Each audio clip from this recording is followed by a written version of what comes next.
Hello friends, welcome to Kritika's cooking. இன்னைக்கு நம்ம சேனல்ல சிறு பசலை கீரை கடையல் தாங்க பார்க்க போறோம். இந்த கீரையை எப்படி செய்யறது, அதுக்கான process என்னன்னு பார்க்கலாம். அதுக்கு முன்னாடி ஒரு சின்ன ரிக்வெஸ்ட், நீங்க நம்ம சேனலை ஃபர்ஸ்ட் டைம் பார்க்குறீங்கன்னா வீடியோ கீழே உள்ள ரெட் கலர் சப்ஸ்கிரைப் பட்டனை பிரஸ் பண்ணிக்கோங்க. கூடவே வர பெல் ஐகானையும் கிளிக் பண்ணிக்கோங்க. அப்பதான் நான் போடுற வீடியோஸ் நோட்டிஃபிகேஷனாக வரும். வாங்க வீடியோக்குள்ளே போகலாம். நான் எடுத்துக்கிறது 1/2 கிலோ அளவுக்கு பசலைக்கீரை எடுத்திருக்கேன். இந்த கீரையை நான் வீடியோவில் காட்டுறது போல் க்ளீன் பண்ணிக்கலாம். இந்த கீரையை க்ளீன் பண்ணுறது ரொம்பவே ஈஸி. இந்த கீரையில் உள்ள வேர் பார்ட்ஸ் மட்டும் ரிமூவ் பண்ணிட்டா போதும். மற்ற எல்லா பார்ட்ஸையுமே நம்ம குழம்பு செய்கிறதுக்கு யூஸ் பண்ணிக்கலாம். இப்போ பார்த்தோம்னா வீடியோவில் காட்டுறது போல் க்ளீன் பண்ணி ஒரு பாத்திரத்தில் எடுத்துக்கலாம்.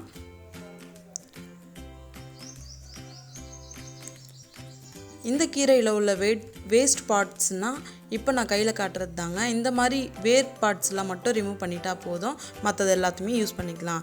அடுத்து பசலைக்கீரை மசியல் செய்கிறதுக்கு 1 டம்ளர் அளவுக்கு பாசிப்பயிறு எடுத்திருக்கேன். இது 50 கிராம் அளவுக்கு இருக்கும்.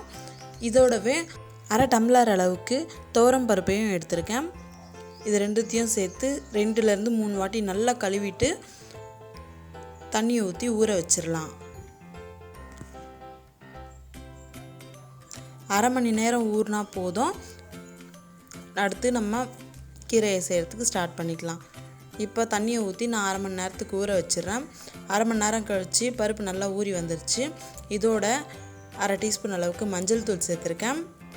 பிறகு 2 பெரிய சைஸ் தக்காளி, 2 பெரிய சைஸ் வெங்காயம், 5 பச்சை மிளகாய், 7லேருந்து 8 பல்லு பூண்டு உரித்து இதோட சேர்த்துக்கலாம். அடுத்து ஒரு துண்டளவுக்கு கட்டி பெருங்காயம் சேர்த்துருக்கேன். பவுடர் இருந்தால் நீங்கள் பவுடர் கூட யூஸ் பண்ணிக்கலாம். அடுத்து 1 டீஸ்பூன் அளவுக்கு எண்ணெய் சேர்த்துருக்கேன், நம்ம குக்கரில் போடுறோன்றதால. பிறகு 2 காஞ்ச மிளகாய் சேர்த்துருக்கேன். இப்போ மூடியை போட்டு குக்கரில் விசில் விட்டுடலாம். 3 விசில் விட்டுடலாம். அடுத்து நம்ம க்ளீன் பண்ணி எடுத்து வச்சுருக்கிற கீரையை வாஷ் பண்ணி எடுத்துகிட்டு வந்துடலாம். இந்த கீரையில் அதிகமான மண் இருக்கும்ன்றதால 5லேருந்து 6 வாட்டிக்கு நல்லா வாஷ் பண்ணிக்கலாம். அடுத்து ப்ரெஷர் போன பிறகு குக்கரை மூடியை ரிமூவ் பண்ணிடலாம். பருப்பு பார்த்தோம்னா நல்லா வெந்து வந்திருக்கு.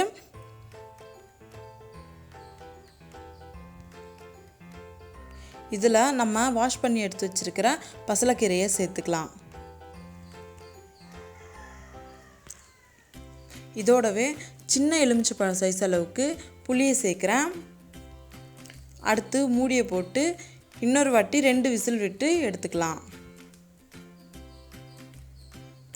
2 விசில் விட்டு எடுத்ததுக்கப்புறமா நம்ம ப்ரெஷர் போன பிறகு மூடியை ரிமூவ் பண்ணலாம். இப்போ பார்த்தோம்னா கீரையும் நல்லா வெந்து வந்திருக்கு. இதை பருப்பு கடையிற சட்டியில் சேர்த்துக்கலாம். மண் சட்டியில் சேர்த்துருக்கேங்க. மொத்த கீரையும் நம்ம இப்போ மண் சட்டியில் சேர்த்துக்கிறோம்.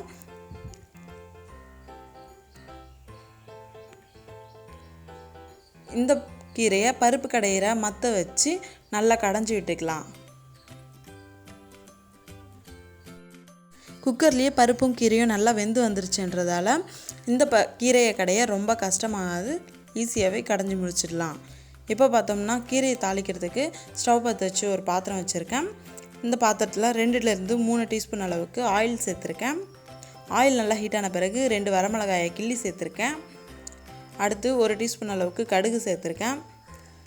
அடுத்து தாளிப்புக்கு 2 பெரிய சைஸ் வெங்காயத்தை பொடிசாக கட் பண்ணியிருக்கேன். 1 கொத்து கருவேப்பிலை, 5லேருந்து 6 பல்லு பூண்டு நசுக்கி சேர்த்துருக்கேன்.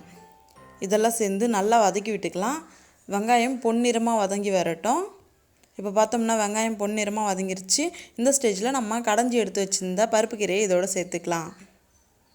அவ்வளோதாங்க, சிறு பசலை கீரை பருப்பு கடையல் ரெடி ஆகிடுச்சு. இந்த கீரை கடையில் வாரத்துக்கு 1 வாட்டியாச்சும் நீங்கள் செஞ்சு பாருங்கள். இதோட மெடிசினல் வேல்யூ, ஹெல்த் பெனிஃபிட்ஸ் அதிகமாகவே இருக்குது.